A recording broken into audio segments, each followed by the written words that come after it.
আমি এই মুহূর্তে দাঁড়িয়ে আছি সিলেট জেলার গোয়েন্দাট উপজেলার বিছানাকান্দি নামক একটি স্থান, যেটি হচ্ছে একটি পর্যটনের স্থান। আপনারা দেখতে পাচ্ছেন যে ওই যে দেখা যাচ্ছে ভারতের যে নাগালের পাহাড়, ভারতের দ্বীপ, সামনে হচ্ছে খাসিয়াপুর। ওই যে এই পাহাড়ের একটি বিশেষ বৈশিষ্ট্য হচ্ছে এখানে পাহাড়ের ফাঁকে ফাঁকে মেঘের কাজ, এবং এই ঝর্ণার পানি খুব শীতল পানি, একেবারেই শীতল। আজকে হয়তো আবহাওয়াটা ঠান্ডা, সেটার জন্য আমি আর আজকে গোসল করলাম না।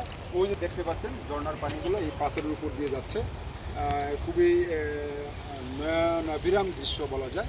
আমরা অফিসিয়াল কাজকর্ম শেষে এখানে এই পর্যটন স্থানটি আমাদের উপসহকারী নিয়ে এসেছেন। আমি আসলে এত সুন্দর বাংলাদেশের স্থানগুলো আছে আসলে আমরা অনেকে হয়তো জানিও না। আপনারা যারা ভ্রমণ পিপাসু যারা আছেন, আপনারা সময় পেলেই এখানকার যে প্রাকৃতিক সৌন্দর্য, একেবারে নৈসর্গিক প্রাকৃতিক সৌন্দর্য, আকাশে কত সুন্দর ঝর্ণার পানি পাথরের উপর দিয়ে বেয়ে যাচ্ছে, এত সুন্দর দৃশ্য আসলে না দেখলে আপনারা কল্পনা করতে পারবেন না। আপনারা যারা সুযোগ থাকে আপনারা এই বিছানাকান্দি স্থানটি আপনারা পরিদর্শন করতে পারেন। আপনাদের সবাইকে ধন্যবাদ জানাচ্ছি। আমি ডক্টর মোহাম্মদ হুমায়ুন কবির। আসসালামু আলাইকুম।